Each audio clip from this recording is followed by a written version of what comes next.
So hello everyone, welcome back to Mish blog. So guys आज है 26 नवंबर और gas हम जा रहे हैं एक वर्कशॉप में स्कूल से। तो हमारे साथ हमारे स्कूल के बच्चे भी आ रहे हैं। गैस वर्कशॉप है यहाँ पे जिला पंचायत हॉल में, तो आप बने रहे। वर्कशॉप किस बेस में है आपको समझ आ जाएगा। हाँ बैठ गए बच्चे।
आज क्योंकि 26 नवंबर आज संविधान दिवस भी है, तो इसके उपलक्ष्य में पहले हम एक शपथ ग्रहण करेंगे। मैं सभी से अनुरोध करता हूं कि प्लीज खड़े होकर मेरे बाद वो शपथ आप रिपीट कीजिएगा। आप आगे कर लीजिए। शुरू करते हैं। हम भारत के लोग भारत को एक संपूर्ण प्रभुत्व संपन्न समाजवादी पंथ निरपेक्ष लोकतंत्रात्मक बनाने के लिए तथा उसके समस्त नागरिकों को सामाजिक आर्थिक और राजनीतिक न्याय विचार अभिव्यक्ति विश्वास धर्म और उपासना की स्वतंत्रता प्रतिष्ठा और अवसर की समता प्राप्त कराने के लिए तथा उन सब में व्यक्ति की गरिमा और राष्ट्र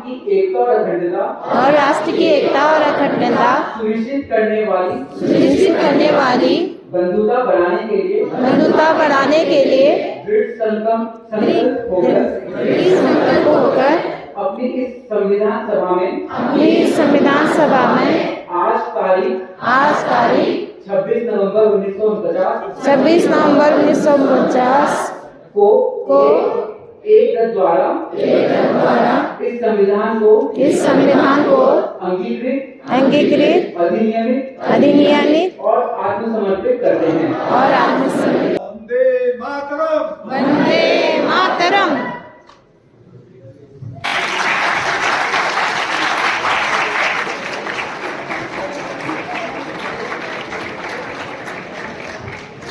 अपना ध्यान से अनुरोध करूंगा कि अधिकारी उत्तराखंड बाल अधिकार संरक्षण आयोग दल को नमस्कार। आप सभी को कैसे हैं आप लोग? जिला पंचायत सभा कक्ष में आज उत्तराखंड बाल अधिकार संरक्षण आयोग एवं डॉक्टर आर.एस. चौटिया उत्तराखंड प्रशासनिक अकादमी नैनीताल के संयुक्त तत्वावधान में जो एक दिवसीय बाल अधिकारों हेतु संवेदीकरण और जागरूकता कार्यशाला आयोजित की जा रही है। इस कार्यशाला के उपलक्ष्य में मैं सर्वप्रथम इस सभा का मुख्य अतिथि सचिव बाल संरक्षण आयोग doctor Verma sir, under secretary doctor S sir, DDC Pithoragarh एवं सभी डिग्नेटरीज, सभी हमारे जो वार्ताकार, टीचर्स, प्यारे बच्चों, मीडिया एवं सम्मान जनता पिथौरागढ़, आप सभी का हार्दिक स्वागत, हार्दिक अभिनंदन। आज हम इस संवेदीकरण और जागरूकता कार्यशाला के लिए यहाँ इस सभागार कक्ष में एकत्रित हुए हैं और विशेष उद्देश्य को लेकर हम सभी लोग यहाँ पर एकत्रित हुए हैं। इसमें मैं इस सभागार कक्ष में जितने भी आप लोग बैठे हुए हैं, जितने भी हमारे आयोजक हैं, सभी से अनुरोध, पहला सर्वप्रथम यही अनुरोध रहेगा कि प्लीज डिसिप्लिन मेंटेन करने के वास्ते रहेंगे। हम सभी लोग एक अनुशासन के अधीन अपना कर्तव्य निर्वहन करेंगे तो इस कार्यशाला का कुछ रिजल्ट दिखेगा। जो पैकेट्स डिस्ट्रीब्यूट हो रहे हैं पीछे, प्लीज इसको शांति व्यवस्था के साथ डिस्ट्रीब्यूट करिएगा। अटेंडेंस हो रही है तो उसको भी शांति व्यवस्था के साथ डिस्ट्रीब्यूट करिएगा। आज हमारे मुख्य अतिथि सचिव साहब, अंडर सेक्रेटरी सैनी साहब और विभिन्न विभागों से हमारे वार्ताकार यहाँ पर उपस्थित हैं। हम सभी आज एक विशेष उपलक्ष्य में यहाँ पर एकत्रित हुए हैं जो कि बच्चों आपके लिए है। इसका पिथौरागढ़ के इस जिला पंचायत ऑडिटोरियम में बाल अधिकार संरक्षण संबंधी संवेदीकरण कार्यशाला में आप सभी का स्वागत है। हमारे बीच हमारे आयोग से आए हुए अनुसचिव, एडीआई नैनीताल से आए हुए श्री बमोला जी, हमारे सीडब्ल्यूसी अध्यक्ष श्री खाती जी और पूरी उनकी टीम, सभी हमारे सीडब्ल्यूसी के माननीय अध्यक्ष और यहाँ पर उपस्थित शिक्षा विभाग से अधिकारीगण एवं हमारे जो गुरुजन, उनके साथ आए हुए समस्त बच्चे जिनके लिए कार्यशाला आयोजित की गई, आप सभी का बहुत बहुत स्वागत है। आज हमारे देश का संविधान, जैसे अभी आपने शपथ ली, आज के ही दिन 26 जनवरी 1949 में भारत का संविधान हमने अंगीकृत और मार्जित किया। अभी पढ़ा है ना आपने, शपथ ली। तो एक और बातें भी हम लोग बाल अधिकार संरक्षण आयोग की कार्यशाला, जैसा कि आपने सुना होगा, सभी जनपदों में आयोजित हो रही है और ये दूरस्थ जनपद हमारा पिथौरागढ़, यहाँ भी हम आपके बीच आपके अधिकार क्या है और उनका संरक्षण किस प्रकार और किसकी जिम्मेदारी है, इसके बारे में हम अभी थोड़ा सा बताएंगे। लेकिन उससे पहले हम एक चीज आपसे पूछते हैं कि जो संविधान में शक्ति मिली है, पावर मिली है, वो पावर कौन देता है? संविधान में जो आप देखते हो कि न्यायपालिका को शक्ति मिली है, संसद को शक्ति मिली है, आप यहाँ पर कानून व्यवस्था लागू करने के लिए पूरा जिला प्रशासन, पुलिस प्रशासन, सबको शक्ति मिली है। ये शक्ति कौन देता है? कौन हाथ उठा करके बताएगा? गुड बेटा, सरकार देती है। बहुत बढ़िया, सरकार इनके लिए ताली बजाएगी। ठीक हो गया, सरकार देती है। सरकार कौन बनाता है? गुड, हम बनाते हैं। इनके लिए जोरदार ताली बजाएंगे। देखिए, संविधान की प्रस्तावना किसी ने पढ़ा है? किसने संविधान की प्रस्तावना पढ़ा है? हाथ उठाएं। संविधान में शुरू में एक प्रिएम्बल दिया गया है। किसने पढ़ा है? हाथ उठाएं। हाँ, पीछे से बेटा बताओ, क्या नाम है आपका? हाँ हाँ, एक माइक इनको दे दीजिए, माइक ये रखा हुआ है, दे आओ।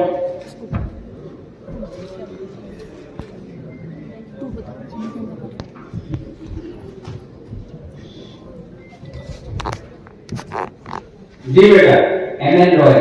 हाँ पीछे दीजिए माइक आप।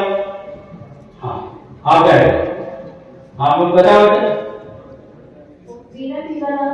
Good, be the people of India, हम भारत के लोग। संविधान में जो शक्ति मिली है पूरे, बैठ जाओ, बहुत बढ़िया। सबसे सही जवाब क्या है? Be the people of India, हम भारत के लोग। प्रस्तावना हमारी यही से शुरू होती। पहली जो लाइन है वो है हम भारत के लोग, ठीक है। पूरे संविधान में जो पावर है वो कौन दे रहा है? हम भारत के लोग, ठीक है। सरकार कौन बनाता है? हम भारत के लोग। एक इसमें भी सही होता है, ठीक। तो देखिए अभी जब हमारा देश आजाद हुआ उसी समय हमारे साथ पाकिस्तान भी आजाद हुआ था। और आज लोकतंत्र के मामले में भारत की क्या स्थिति है और पाकिस्तान की क्या स्थिति है, आप सब देख रहे हैं ना। एक कहते हैं विफल राष्ट्र, एक जो है फेल हो गया राष्ट्र है पाकिस्तान आपके बगल में, जो हमसे आजाद हुआ, हमसे टूट करके अलग हुआ, जिद करके अलग हुआ, और एक विफल राष्ट्र। जगह जगह आप सुनते होंगे बीच का कटोरा लेकर के टहल रहा, अपनी आर्थिक स्थिति खराब हो गई। आज एक विकसित राष्ट्र की तरफ हम बढ़ रहे हैं। तो ये पावर जो है वहां क्या होगा? वहां पावर का जिसको कहते हैं छीना झपटी हुई। कभी कोई चुनी हुई सरकार आई और जैसे ही चुनी हुई सरकार आई उसको वहां की सेना ने गिरा दिया।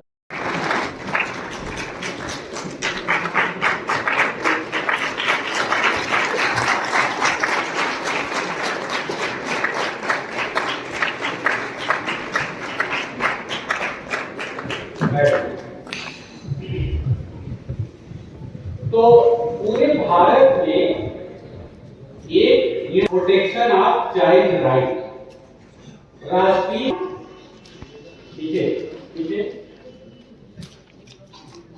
राज्य के नीति निर्देशक तत्व जो हिल रहा है, एक लाइन पीछे, हाँ रुके। इसमें विभिन्न धाराएं हमें पावर देती हैं जिसके तहत एक एक्ट बना, उसको कहते हैं CPCR act, commission for protection of child right, ठीक है। Very good morning to all of you. बच्चों जैसे आपको पहले से ही विदित है कि साइंस लिमिटेशन बहुत ज्यादा है, तो मैं ये कोशिश करूंगी कि जो भी आपको बताऊं तो वो ऐसा बताऊं और आप भी उससे ध्यान से उसको सुनिए कि दोबारा वो लेक्चर आपको जीवन में दोबारा नहीं चाहिए उस टॉपिक पे। तो मेरा पहला टॉपिक आपके साथ चलेगा जुवेनाइल जस्टिस एक्ट, किशोर न्याय अधिनियम। आप सारे बच्चे किशोर हैं। किशोर किसको कहते हैं? Juvenile is a person who has not attained the age of 18 years on the date of the commission of an offense। यानी किशोर वो बच्चा है जिससे कोई भी गलत काम उस दिन हो गया है जिस दिन उसकी एज 18 साल से कम की है। तो अब आप ये मान के चलिए कोई भी बच्चा 18 से ऊपर नहीं बैठा है हमारे हॉल में, सब 18 साल से कम के बच्चे हैं। तो यानी अगर आपसे कोई भी छोटे मोटे A to Z कोई भी गलती हो जाए और उस दिन आपकी एज 18 से कम है तो आप जुवेनाइल जस्टिस एक्ट से गवर्न होंगे। बच्चों हमको ये समझना होगा कि बच्चों के लिए और महिलाओं के लिए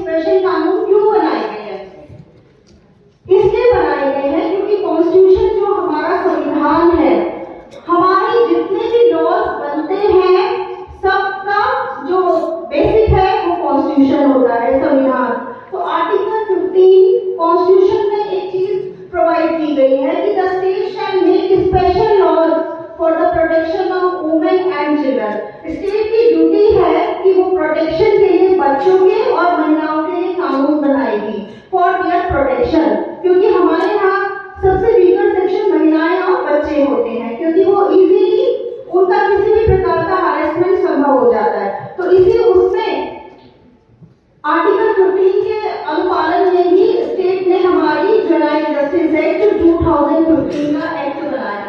2015 बच्चों, जब भी हम किसी एक्ट का नाम लेते हैं तो उसके पीछे ईयर लिखा होता है। तो ईयर का मतलब ये होता है कि ये कानून 2015 में बना। जैसे पॉक्सो एक्ट है, protection of child from sexual harassment, crime जो मैं बता रहा हूँ वो अपने नजदीकी थाने में ही उसने अपनी डिटेल्स शेयर की थाने में, फिर अपनी डिटेल निकाली उसका कर रहा। अगर यूज करते हैं तो प्राइवेसी के हिसाब से जो मैंने बता दिया आपको, बाकी फ्रॉड के लिए मैंने बता दिया। एक्ट में जो प्रोविजन दिया गया है कि बच्चों को किसी स्कूल में क्या क्या व्यवस्था होनी चाहिए और प्राइवेट स्कूलों में और उन्हें क्या क्या करना है, ताकि अगर प्राइवेट स्कूल के बच्चे हैं तो उन्हें ये पता चलना चाहिए कि हमारे स्कूल में क्या क्या सुविधाएं होनी चाहिए। प्राइवेट स्कूल में आरटी के अंतर्गत एडमिशन को छोड़ते एडमिशन को छोड़ते हुए एडमिशन होने के बाद बच्चे को जो मासिक फीस है, बच्चों की मासिक फीस भी विभाग समग्र शिक्षा अभियान के तहत दी जाती है। और वर्ष में एक बार बच्चे के जूता, बैग और बच्चे के कॉपी किताब, बच्चे के मध्याह्न भोजन की व्यवस्था के अनुसार तो धनराशि पूरे वर्ष में अभिभावक के खाते में ये दी जाती है।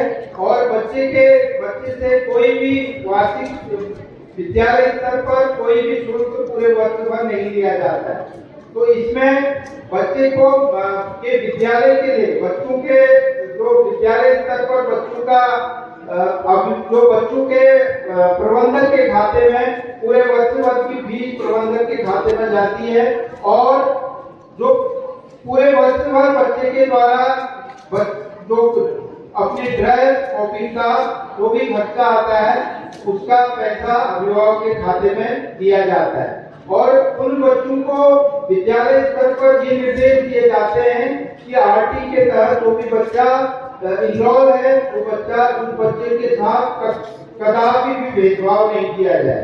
वो सभी बच्चों के साथ एक तरह की शिक्षा, जिस तरह से शिक्षा दी जाती है उस तरह की शिक्षा उन बच्चों को दी जानी चाहिए। इसके लिए सरकार द्वारा प्रावधान दिए गए हैं। जो नियम हमारे समय समय पर उन विद्यालयों में नियम के अनुसार नियम दिए जाते हैं, उन नियमों का पालन प्रत्येक विद्यालय अपने अपने स्तर से करते आ रहे हैं। तो ये भी बताएं कि जो बच्चे फीस दे के वहां पढ़ रहे हैं उन स्कूलों में क्या क्या सुविधाएं होनी चाहिए। हम प्रबंधन की बात कर रहा हूँ, मैनेजमेंट साइड की बात कर रहा हूँ। एथिकल अल्कोहल क्या कहते हैं? एथिकल अल्कोहल, इसका सूत्र है C25OH। क्या है सूत्र? इसमें कम से कम सजा 5,000 रुपए की सजा है आपका देने में, ठीक है। दूसरा हमारा है एनडीपीएस एक्ट। दूसरा कौन सा एक्ट है? NDPS act.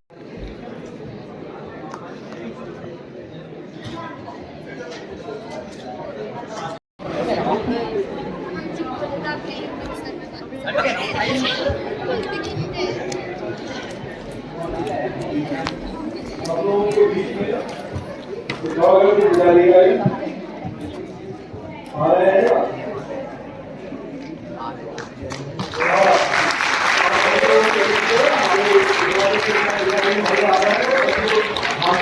वीडियो बनाओ।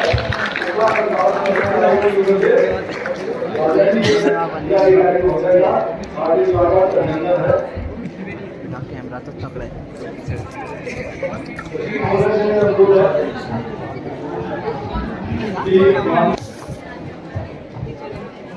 हमारे आपके बीच में हमारे जिलाधिकारी ने अपने फैसलों बनाने के लिए एक अमूल्य समय निकाला है, ताकि हम लोगों को वर्कशॉप में जो है वो उनके मार्गदर्शन का, उनके नेतृत्व का हम लोग लाभान्वित हो सके।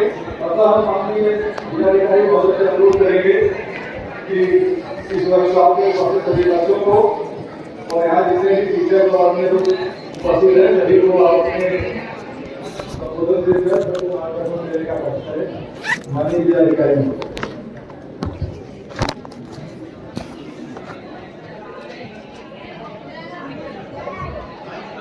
मैं सर के संज्ञान में लाना चाहूंगा। आज जो सुबह इस वर्कशॉप में मेनली बाल अधिकारों के संरक्षण के संबंध में सेंसिटाइजेशन में जो मूल जो बातें हुई है,